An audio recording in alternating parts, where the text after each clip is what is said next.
Saturday night, Ohio State handled its business with ease. And the day after, well, that's for the Sunday Blitz. Zach Boren in the house. I am Austin Ward. Welcome back to the podcast. Ohio State, a 38-3 winner in a game that wasn't even really that close, Zach.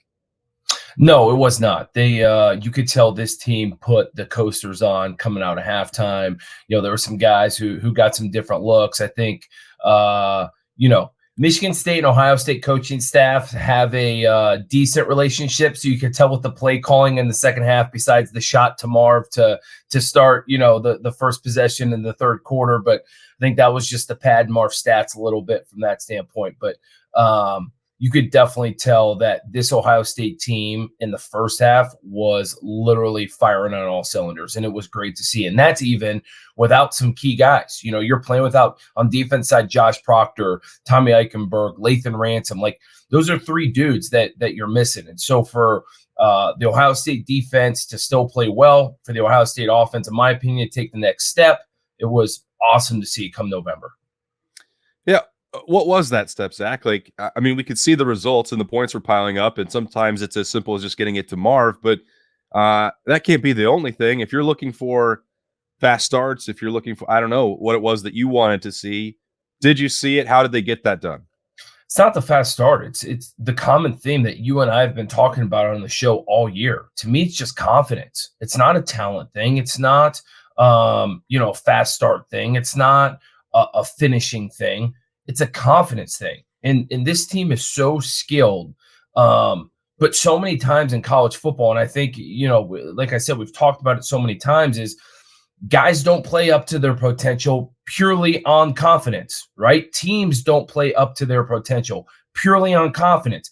And then on the flip side, there's teams that are not very good that play much better because of confidence, And so I think this Ohio State team, not that they're lacking confidence, but they've been waiting for that swagger. They've been waiting for, that confidence within the locker room that no matter who they play, no matter what position they're in, they're coming out swinging and they're going to be successful. And you're starting to see that build. We obviously went on the road at Notre Dame, but then, there was just something missing, and we all kind of talked about it.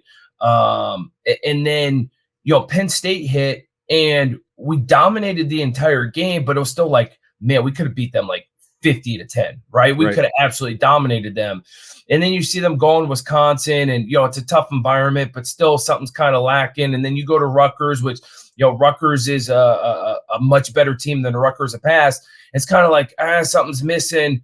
And then last night you're like, oh, okay, here it is. Because I'm telling you what, nothing really changed from the team last night to the team we've seen the weeks prior, right? It is simply so much of college football's mindset, so much of college football, and I don't want to call it false confidence, but to a lot of teams, it's a false confidence, right? The more you run out into onto that field, and you've got a sense of, hey, no matter what they throw at me, no matter what they do, I'm going to make the play. I'm going to do this.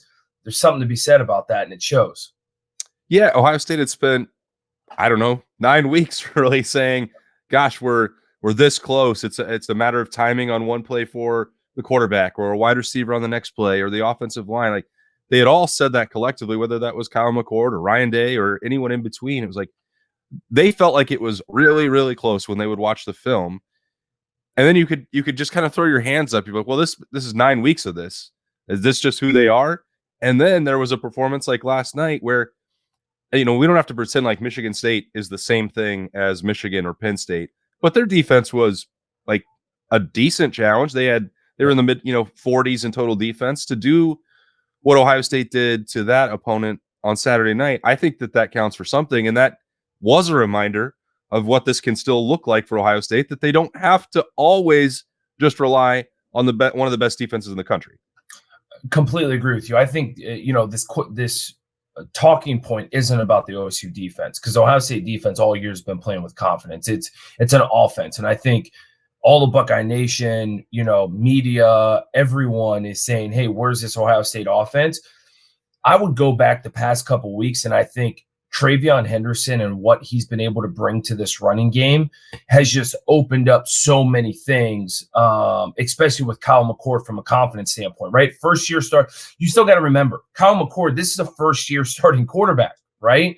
And so, so many games this year with the lack of ability to run the football and the way that the offensive line was playing early on the season, I think there was a lot of pressure on Kyle. I think he felt that pressure. I think maybe after the season, he might admit that, thinking like, hey, I got to go out every game and be CJ Stroud. I have to go out, and throw for 300 plus yards and 4 TDs. And I think the emergence of TreVeyon Henderson since he's come back from his injury, in the way that Ohio State's been able to get him the football out of the backfield in so many different ways, has opened up the passing game. And I think that's just created more and more confidence for Kyle McCord, where he's like, hey, we can rely on the run game, and now I can get back in the pocket and just sling it.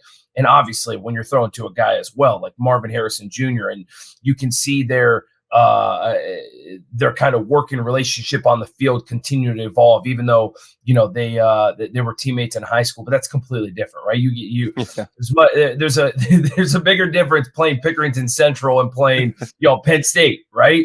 And so I think you're just starting to see a lot of that confidence from Kyle McCord come about, but I think there's so many different factors that are attributing to that. Yeah, I think having Cade Stover back is a key part of that too. So you talked about the return of Trey and what the difference that's made over the last 3 weeks, 2 weeks, a couple weeks, whatever. You have Emeka Egbuka back. I still don't even think that he looks like he's at 100%, but having him out there still puts a different stress and strain on the defense.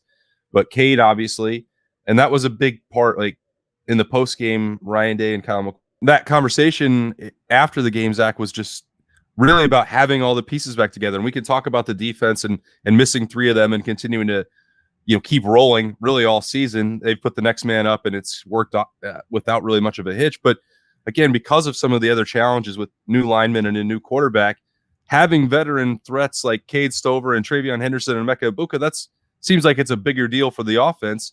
And when they've been fully back together, I mean, this has been a look at how great this team can really become still. So like, I don't know that I don't want to ever really use injuries necessarily as an excuse, but sometimes it is a justification or an explanation for why things may not be clicking at the level that they want.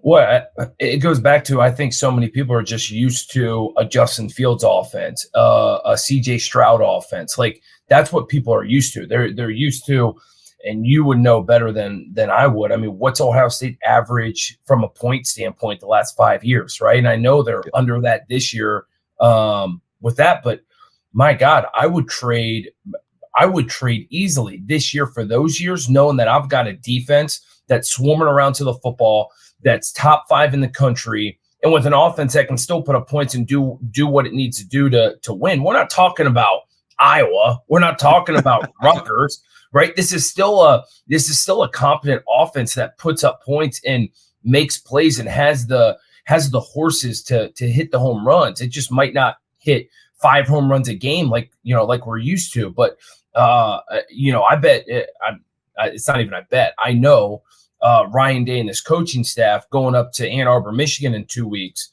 will be much more confident with a team like this, knowing that we have a defense that's going to be able to stand toe-to-toe with the team up north, and knowing like, hey, listen, when we get in a bad position, this is a defense that can create some turnovers, and then we've got an offense that is starting able to run the football when we need to, that guess what, we need a big playmaker, we can go to 18. I mean, I was watching him last night in the stadium, and there's times where, I mean, one-on-one, it's next to impossible to guard him. Like, I don't know what college corner can possibly guard him. Everyone talks about the guy from Penn State, and I'm totally drawing a blank of him being one of the best corners in the country. Yeah, Kalen King, yeah. Yeah, there you go. And Marv absolutely went off against him, right? And that's the same Kalen King who I believe held Roman Wilson to literally 0 catches yesterday, right? 0 catches. That's the same secondary that Michigan ran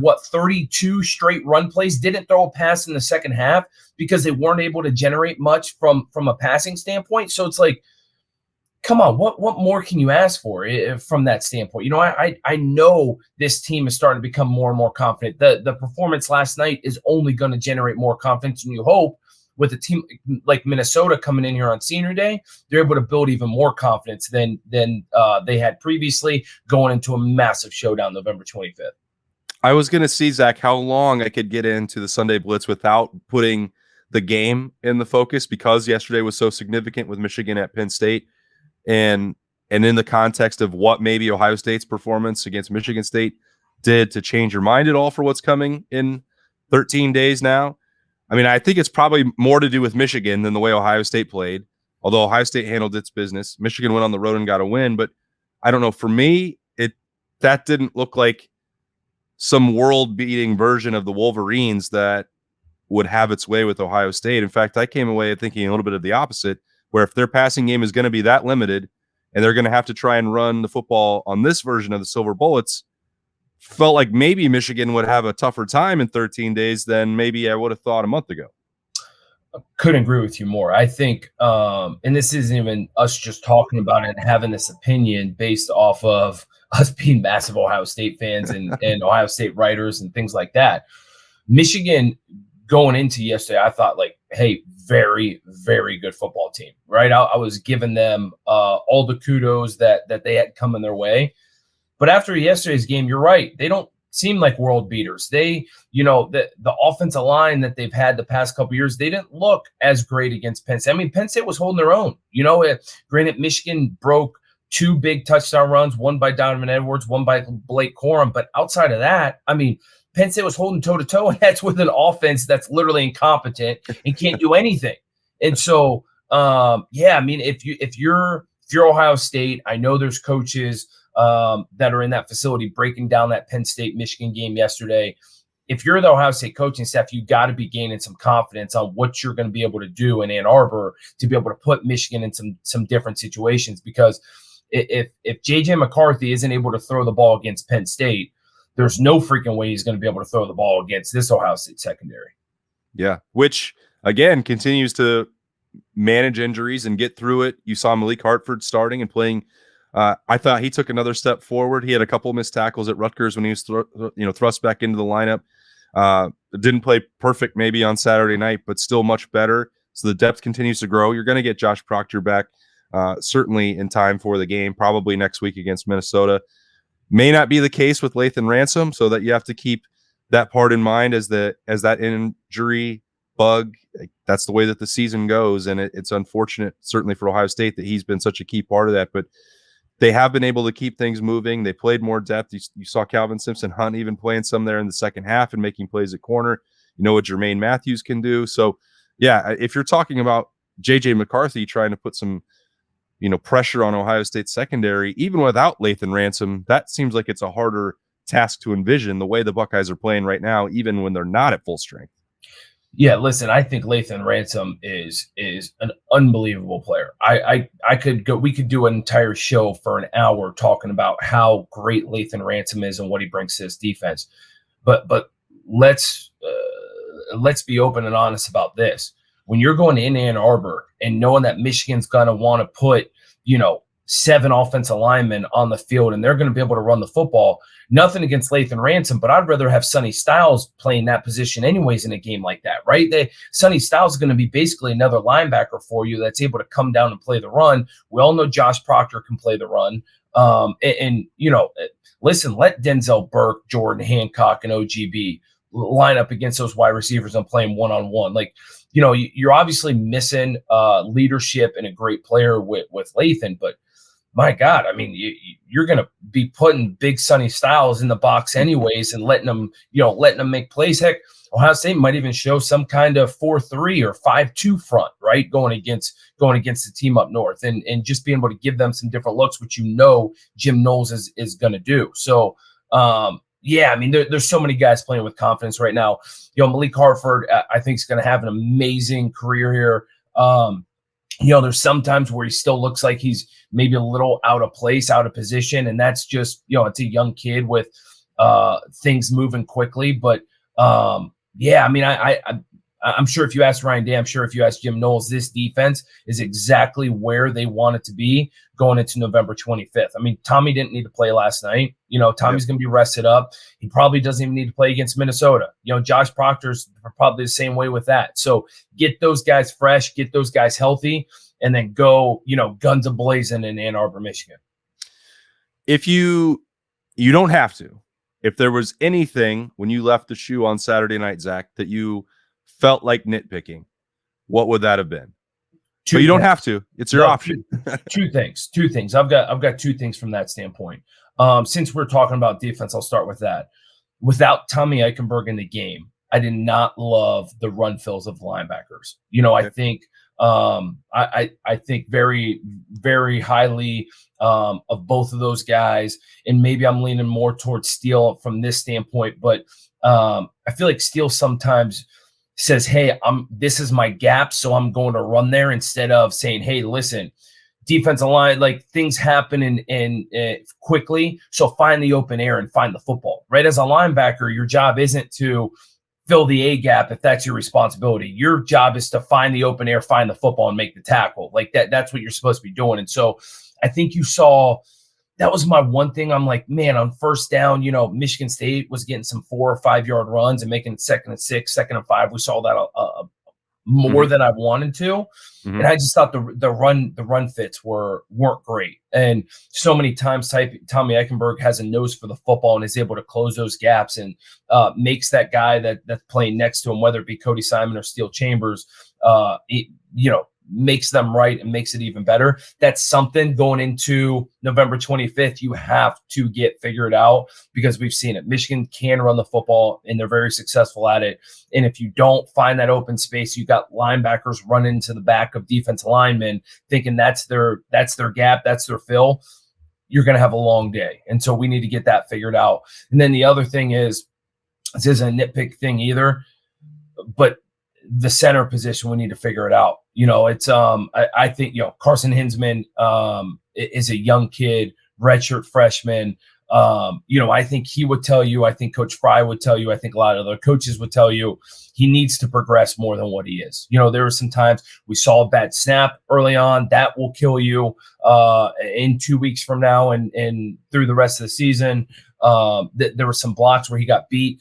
41 for Michigan State was a dude, but he was more of a dude and making more plays than he should have. And a lot of those were lined up against 75. So I think those two areas, to me, outside of the amazing performance that we saw, those two things were kind of alarming and they need to get figured out.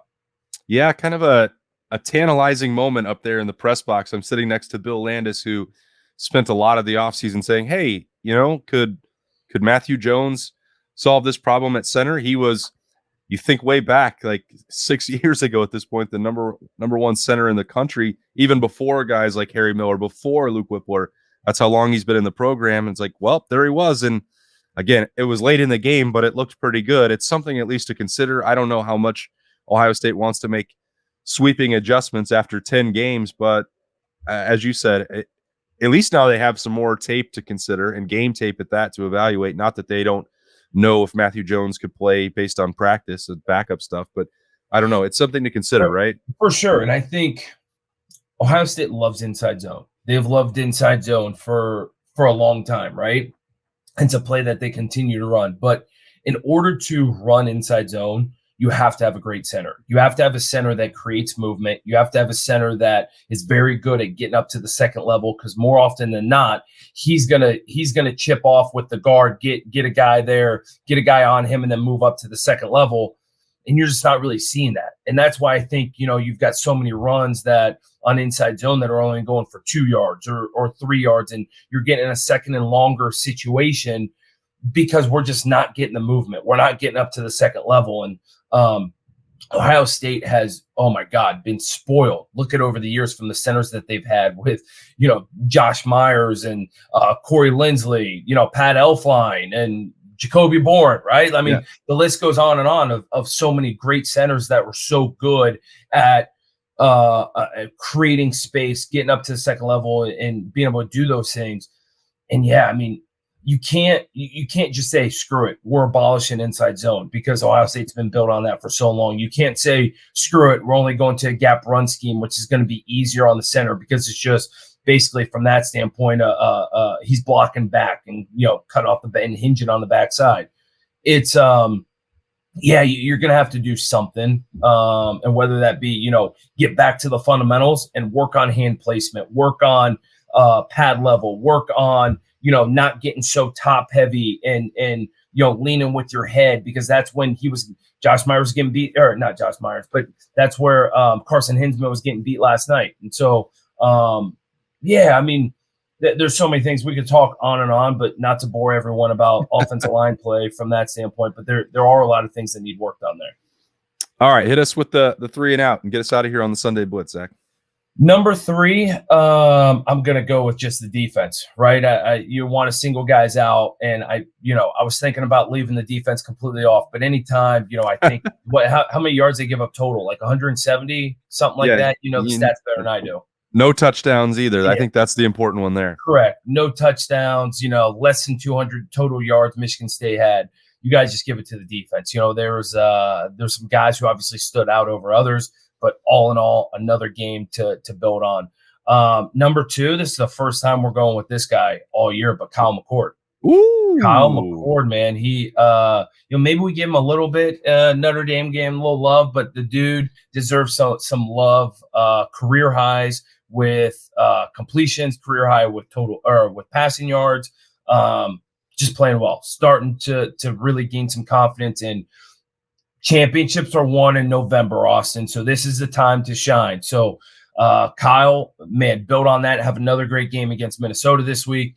And then here we go, man. Cement yourself in kind of Buckeye Nation lore on November 25th.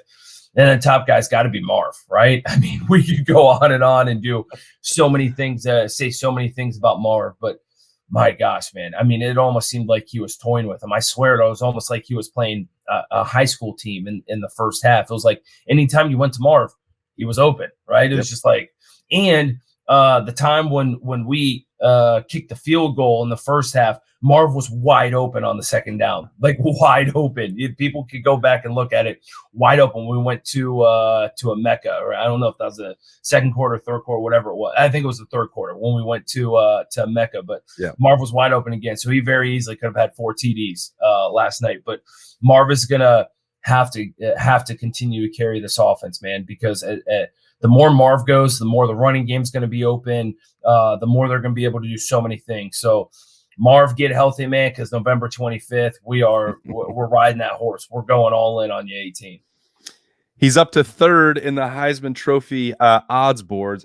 We checked that last night. He is trending in that right direction, certainly making a case to be a finalist. Ohio State's rolling out that big Heisman Trophy campaign for him. Here comes the sun. And then it helps if you add 3 touchdowns when you're actually on the field. So big night for Marv. He's the number 1 pick there for Zach Boren on the Sunday Blitz. We appreciate you joining us to talk a little bit more about what happened on Saturday night. And we'll close the book on Ohio State 38, Michigan State 3, and get ready for Minnesota next Saturday. That'll be at 4 o'clock. So Zach will be down at the Horseshoe probably by 6 a.m. You can find him down there. Yep. And then the next day, you can find him here on the podcast on the Sunday Blitz. For Zach Boren, I'm Austin Ward. Thanks for joining us. We'll talk to you next time.